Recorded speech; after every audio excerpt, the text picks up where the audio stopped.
Bien-aimés dans le Seigneur, nous te saluons partout où tu peux nous suivre en pareil moment. Nous sommes encore rendez-vous ce dimanche matin pour parler d'un thème que Dieu nous a révélé, qui est tellement bénéfique et dans la vie de chacun de nous. Nous voulons parler sur une thématique intitulée « Le vêtement d'un pauvre ». L'habit d'un pauvre, tunique d'un pauvre. Que dit la loi par rapport au vêtement? Et quelle est la signification du vêtement? Quel est le sens du mot vêtement? Et pourquoi la Bible insiste sur le mot vêtement? Sans plus tarder, nous lisons dans le livre, et nous lisons dans Exode 22-26. Nous lisons au nom de Jésus. Si tu prends en gage le vêtement de ton prochain, tu le rendras avant que le coucher du soleil soit. Je reprends. Exode 22-26. Si tu prends en gage le vêtement de ton prochain, tu le rendras avant le coucher du soleil. La Bible nous dit, selon le passage de Moïse, si vous parvenez à prendre le vêtement d'un prochain, ou d'un pauvre, ou d'un ami, il est recommandé de le remettre le soir, avant que le soleil ne se couche pas, c'est demandé de remettre ce vêtement. Sans pour tarder, laisse-moi ajouter ce passage biblique, Jean 19, 23 à 24. 24 nous dit ceci. 23. Le soldat, après avoir crucifié Jésus, prit ce vêtement et s'en furent 4 parts, une part pour chaque soldat.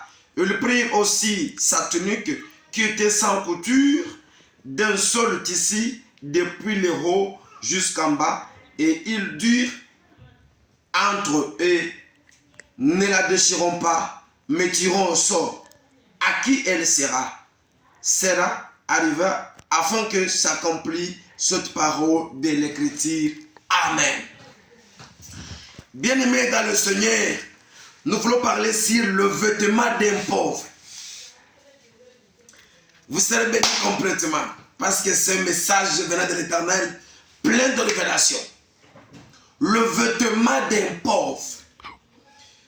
Je vais toucher sur les logos. La signification du mot vêtement, d'abord, c'est l'identité. Du point de vue science, on reconnaît un étudiant, un élève, un prisonnier, un militaire, une femme mariée, une pute. C'est par rapport à son habillement. On reconnaît une reine ou un roi. C'est par rapport à son habillement. Maintenant ici, on nous dit le vêtement d'un pauvre. Quand vous lisez ce que Moïse aurait dit, Moïse a préconisé en disant que si vous prenez en gage le vêtement du prochain, soit il s'est prêté, soit il a demandé, soit il avait la dette, vous ravissez son vêtement le matin. Moïse conseille, Moïse préconise, Moïse nous suggère qu'il faut le remettre avant que le soleil ne se couche pas. Pourquoi? Ce vêtement pendant le jour, son propriétaire en utilise comme vêtement. Il s'habille avec ce vêtement. Mais le soir, quand le soleil se couche, c'est vers la nuit, le propriétaire de ce vêtement l'utilise comme couverture. Maintenant, pour qu'il ne souffre pas avec des chaleurs ou le froid, c'est censé qu'il utilise son vêtement comme couverture. C'est pourquoi Moïse a dit, si vous prenez le vêtement de quelqu'un pendant la journée, pendant le matin ou n'importe quand, mais à condition que avant que le soir n'arrive, il faut que vous le remettez à son propriétaire. Dites Amen. Ah, maintenant, le pauvre c'est qui? Le pauvre c'est Adam et Ève. Quand vous lisez dans Genèse 2, 25, la Bible nous dit que Adam, dans le jardin d'Éden, l'Éternel le visitait toujours, les a donné la charge, comme demeure la gestion du jardin, avec une loi de ne pas toucher si le fruit dont il a ciblé. Il a dit, au cas où, si vous toucherez sur ce fruit, la mort vous attend. Et c'est-à-dire, chaque soir, l'Éternel visitait ces couples dans les jardins, voir comment ça évolue. Ah, que Dieu te visite, mon Dieu. Que Dieu te visite, mon bien-aimé. Que ce mois de septembre, partout où tu nous suis en pareil moment, que ce soit un mois de visitation. Que Dieu vous visite partout où tu peux être. Dans la prison, que Dieu te visite. Dans le lit d'hôpital, que Dieu te visite. Dans des problèmes que vous traversez. Mais ma prière est que Dieu, Jésus, que je te prends ce matin, puisse te visiter partout où tu peux être. Toi qui prépares la rentrée scolaire, bien-aimé, chers parents, chers élèves, chers écoliers, mais que Dieu te visite dans ces préparations de la rentrée scolaire dans ce mois de septembre. Adam et Ève symbolisent, représentent les prochains ou les pauvres qui est dit dans la Bible. Mais qui aurait pris le vêtement d'Adam et Ève comme pauvre? Ce n'est ni personne. Ce n'est ni le voisin, mais celui qui aurait pris le vêtement d'Adam et Ève, c'est l'Éternel Dieu lui-même. Pourquoi? Parce qu'il leur avait donné la gestion du jardin, de consommer, d'assujettir, de contrôler, de dominer, d'exploiter le jardin, mais à condition de ne pas toucher le fruit de la vie et la mort. Ils étaient nus. Depuis qu'ils étaient créés, ils se promenaient nus, sans honte. Pourquoi? Ils étaient couverts, ils étaient habillés de l'habit de la gloire. Mais les jours où ils avaient désobéi à la loi de l'Éternel, le jour où ils avaient désobéi au commandement de notre Seigneur Jésus, ils se sont retrouvés nus maintenant avec honte. Pourquoi? Parce que la gloire, l'habit qui couvrait leur nudité était pris par l'Éternel. C'est pourquoi c'est Dieu lui-même qui est l'auteur. Mais Dieu dit dans la Bible, dans Exode, quand vous prenez l'habit d'un pauvre, le pauvre Adam et Ève, Dieu avait pris leur habit. Maintenant, comme c'était la journée, et il leur visitait le soir, et comme il connaissait sa parole, il s'était prévu que le soir, Dieu remette l'habit à Adam et Ève afin de se couvrir la nuit contre les intempéries. Alléluia. Maintenant, quand ils se sont retrouvés nus par la clémence de Dieu, ils ont dit, où es-tu? Oh, nous sommes cachés. Pourquoi? Et parce que nous sommes nus. Comment vous avez su que vous êtes nus? Oh, c'est parce qu'on a mangé. Ah, qui vous a dit de manger? Je vous ai interdit de ne pas manger le fruit. L'homme, au lieu de se repentir, il a dit, c'est la femme. La femme, au lieu de dire, non, Dieu pardonne-moi, elle a dit, on ne se le pas. Aussi longtemps que l'homme n'est pas à mesure de reconnaître sa culpabilité, son mécomportement, sa désobéissance, ce péché, mais la fureur de l'Éternel, la colère de Dieu ne quittera sa vie. Quand vous désobéissez, reconnaissez que vous êtes coupable. J'ai couché avec la femme d'autrui.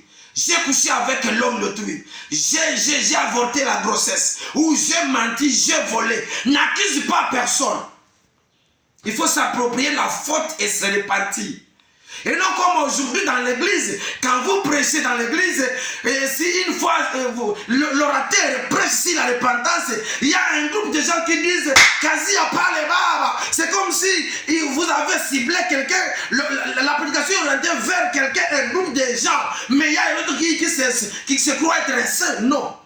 Quand il y a un message qui nous est parvenu, que chacun de nous s'en approprie pour faire l'introspection et évaluer sa conduite avec le message.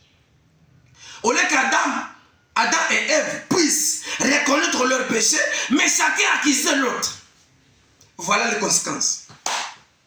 Mais par l'amour de Dieu et par la clémence de Dieu, en lisant Genèse 3, 21, Dieu a dit non, comme vous n'êtes pas reconnaissant, mais moi par ma compassion, connaissant la parole, Dieu est parti, il a tué un bélier, un agneau.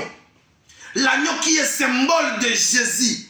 Il a tué un agneau, il a pris la peau. Il a fabriqué, avec cette peau, il a fabriqué un habit que je ne sais pas définir, un cache-sexe. Et puis il est venu, il a caché la nudité de ses couples. Alléluia. Quand vous lisez dans Proverbe 27, 26, ça nous dit, les agneaux sont pour le vêtir. Les agneaux sont là pour vous vêtir, vous. Et les boucs sont là pour payer les champs. C'est-à-dire, l'agneau, c'est l'humain de Jésus. L'agneau, c'est la prophétie messianique qui nous dit que Jésus est venu pour nous, pour utiliser Jésus, son identité comme notre manteau, comme notre vêtement, comme notre vie.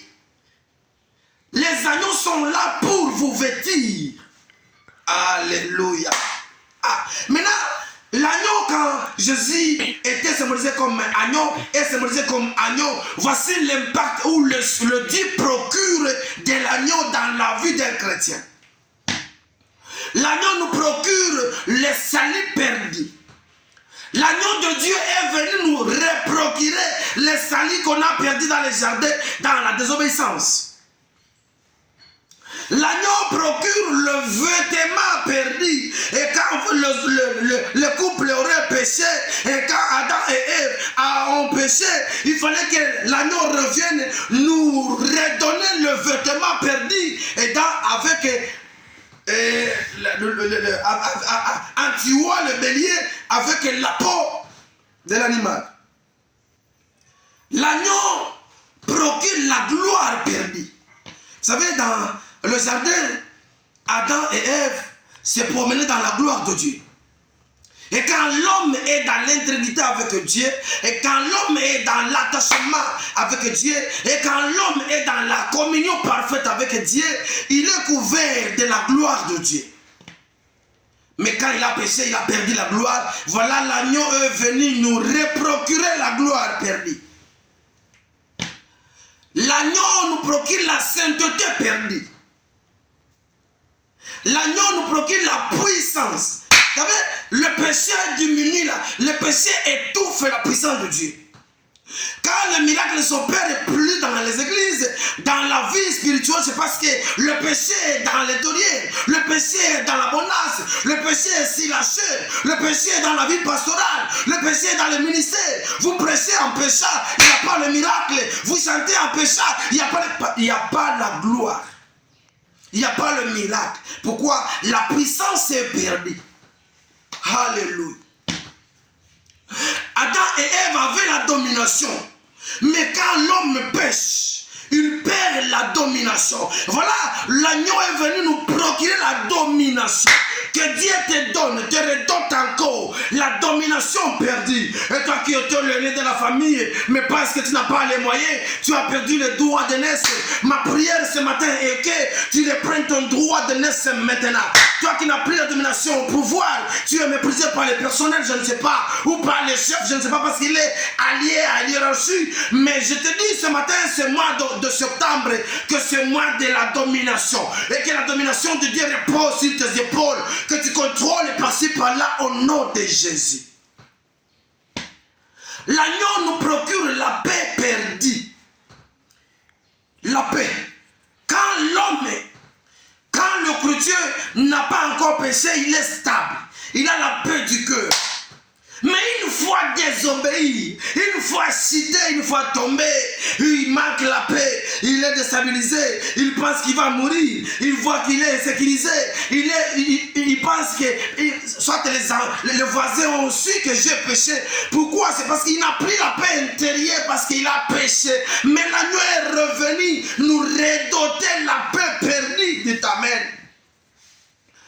Toi qui es malade dans ce moment, que mon Dieu de ce dimanche, que ce jour te procure la paix. Toi qui n'as pas la paix dans ton couple, je prie l'Éternel qui est l'initiateur du mariage, qu'il te redonne encore le mariage avec la paix durable et intégrale au nom de Jésus. L'agneau nous procure encore le bonheur perdu. Tout ce que tu avais comme bonheur, soit tes patrimoine, soit tes promotions, soit, je ne sais pas quoi, mais tu as perdu des maisons, des immeubles, des richesses mondiales. Mais je sais qu'avec la gloire de seconde maison, Dieu peut encore te raccorder ça et tu reprennes encore le bonheur que tu as perdu. Au nom de Jésus. L'agneau nous procure la bénédiction perdue. Toi qui étais béni depuis ta jeunesse, tu touchais une chose, tu commerçais et ça marchait bien. Tu travaillais partout, tu étais toujours promis par-ci, par chaque année tu avais la promotion. Mais d'un coup, tu as perdu la bénédiction. Mais ma prière, ma déclaration, je proclame en décrétant la loi nouvelle. Si ta vie ce soir, ce matin, partout où tu peux nous suivre en ce net moment, la gloire que tu avais perdue, le bonheur que tu avais perdu, la bénédiction que tu avais perdue, que ça soit remise maintenant au nom de Jésus dans ta vie et dans ta génération. C'est maintenant au nom de Jésus. Maintenant, quand vous lisez dans Jean 19, 23 à 24, on nous dit, Jésus sur la croix, le maître, le sauveur, crucifié sur la croix à cause de nos péchés. Bien aimé, plus si vous péchez, plus si vous ramenez Jésus sur la croix, mais le temps de vivre la perfection, le temps de demeurer dans l'attachement, le temps de vivre le style de vie dans l'obéissance, dans la sainteté nous est demandé parce que le temps dans lequel nous sommes vers le soir. Coucher avec la femme, oui c'est bon, mais les conséquences de coucher avec cette femme bien aimée, coucher avec l'enseignant qui t'enseigne à l'école, cher étudiant, tu fais de n'importe quoi, oui c'est bon, c'est pas que tu es encore jeune, mais nous sommes vers le soir. Ce n'est plus le temps de vagabonder dans le péché, mais c'est le temps de revenir vers l'Éternel. C'est le temps d'abandonner le péché. C'est le temps de renoncer au péché. C'est le temps de s'attacher à notre Seigneur, car les jours dans lesquels nous sommes sont mauvais et nous sommes vers le soir. Le jeune époux tend à venir. Jean 19, 23, 24. Jésus sur la croix, il a subi de fouets, tabassé, malmené par-ci par-là. Les soldats, le militaire, les geôliers, les gardes qui gardaient Jésus, comme ils sont toujours habitués à voler. Je ne dis pas que tous les militaires sont des voleurs, non. Je ne dis pas ça. Mais ces gens étaient habitués à voler, à piller partout où ils arrivent. Mais toi, cher militaire qui nous suit en pareil moment, je prie, le Dieu qui m'a appelé, le Dieu que je sais, le Dieu de ma jeunesse, le Dieu de mon ministère, le Dieu de ma vieillesse, que Dieu te localise partout où tu peux être. Il peut t'arriver que tu as un niveau d'études, mais tu n'as pas de grade. Que ce mois de septembre, que tu sois parmi les sélectionnés qui seront gradés dans cette république. Au nom de Jésus. Il peut t'arriver que tu es matriculé, mais tu n'es pas sélectionné, tu ne reçois jamais ton salaire. Mais ce mois-ci, je décrète en déclarant, je prophétise en décrétant la loi de la sélection. Que tu sois sélectionné maintenant, que ton salaire soit ton partage au nom de Jésus. La promotion sur ton partage, au nom puissant de Jésus. Ces militaires, ils ont vu Jésus. Ils se sont appropriés ses habits.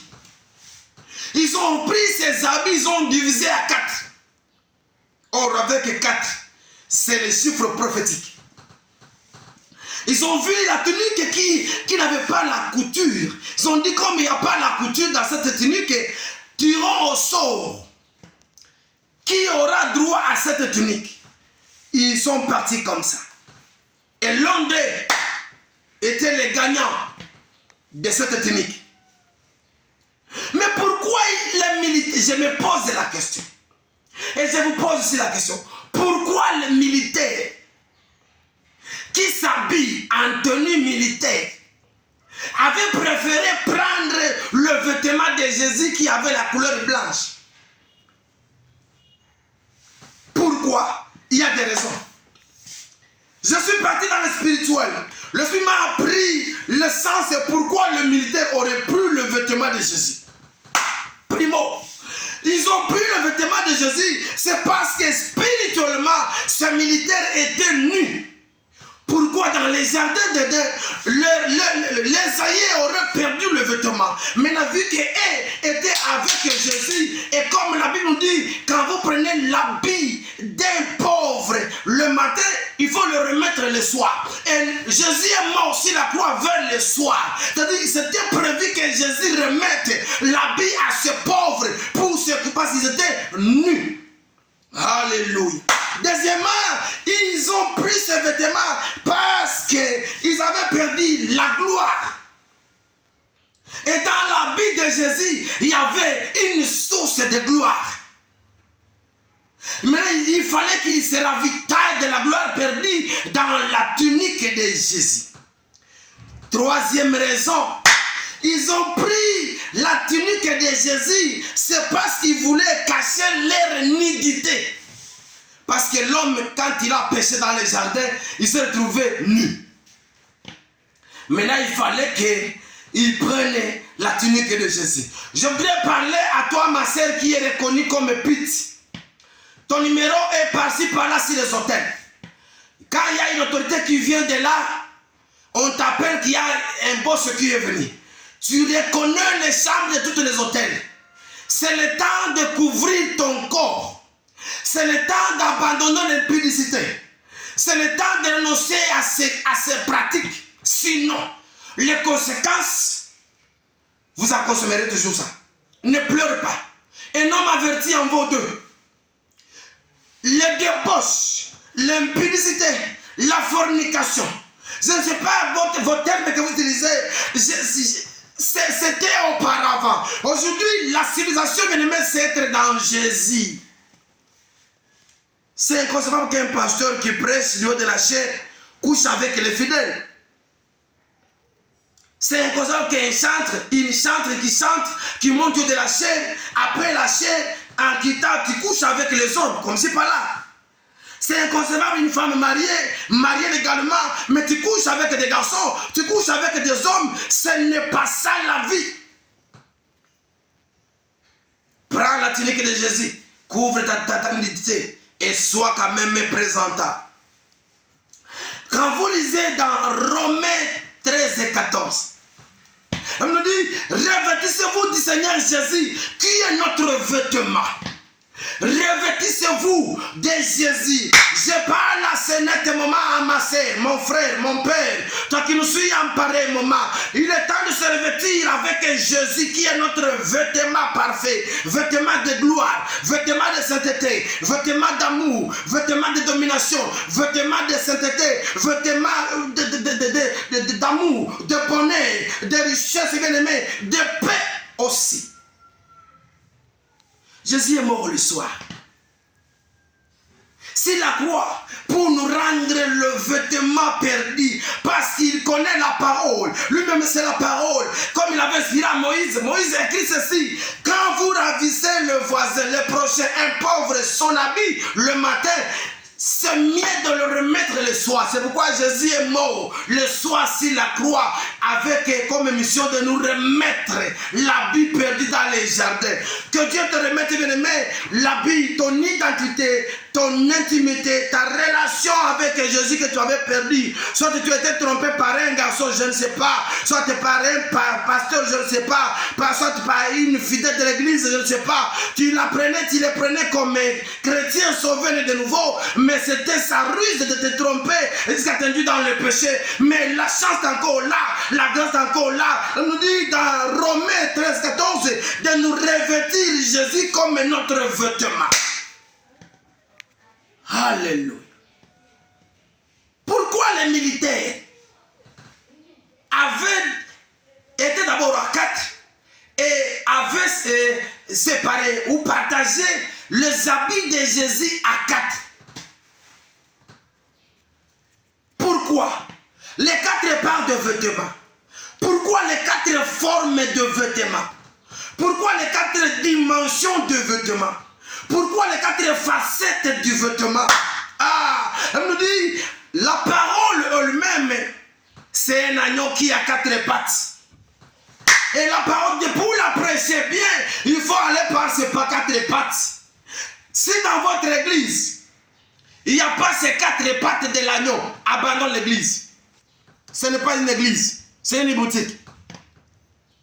L'église qui a l'agneau avec ses 4 pattes, la première patte, les prédications doivent être des révélations. Psaume 119. La première patte, c'est une patte de révélation. La deuxième patte, c'est une patte de la connaissance. Quand il n'y a pas la connaissance biblique, c'est le mensonge. On nous dit, mon peuple périt par manque de connaissance. Quand il n'y a pas la connaissance, il y a des tâtonnements, il y a des répétitions, il y a des routines. Mais quand il y a la connaissance, il y a des révélations, il y a des variétés de recettes.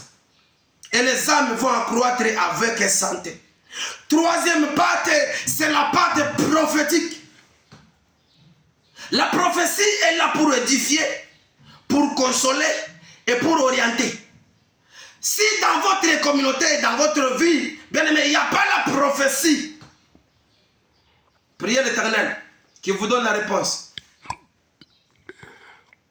Mais aussi, la prophétie doit être canalisée, orientée par l'Éternel. Il est écrit, observez les prophéties.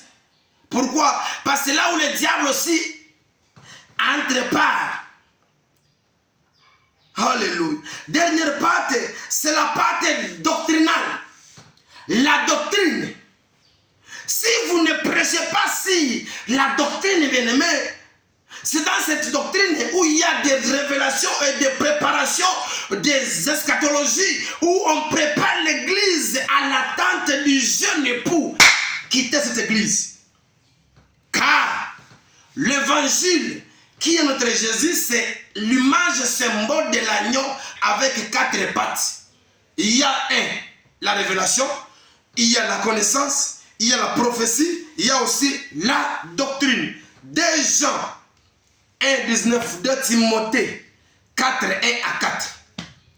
Si vous lisez dans Deutéronome 22, 2, Français sur 4 coins de vêtements, les 4 coins du vêtement, ce sont les 4 évangiles qui parlent sur l'accomplissement prophétique de l'Ancien Testament, qui est Jésus. Bien-aimé, le vêtement que tu peux avoir, je voudrais prier pour toi. Tu as quel vêtement? Ton identité, tu es renommé comment dans les quartiers, reconnu comment? Tu portes quelle tunique? Est-ce c'est pour les pits? Est-ce c'est pour les écoliers? Est-ce c'est pour les étudiants? Est-ce c'est pour les prisonniers ou les militaires? Est-ce c'est pour la femme vierge qui attend le jeune époux? Elle me dit, plonge nos robes dans le sang de Jésus. La robe soit blanche pour que quand le jeune époux reviendra prendre sa jeune épouse pour la noce, que tu ne rates pas la noce. Ma sœur, mon frère, renonce. Si tu as le vêtement de quelqu'un ou tu as pris le couple de quelqu'un en otage, c'est le temps de le remettre. Si tu régnais avec la femme d'autrui ou l'homme d'autrui, c'est le temps de le remettre car les conséquences vont commencer maintenant. Car un homme averti en vaut 2. Et comme messager, j'ai déjà profité pour toi. Je te dis que c'est le temps du soir. Nous attendons le jeune époux pour l'enlèvement. Que Dieu te bénisse, que Dieu t'exauce, que Dieu t'écoute, que Dieu t'accompagne et te redonne la gloire perdue. Au nom de Jésus, nous avons prié. Amen.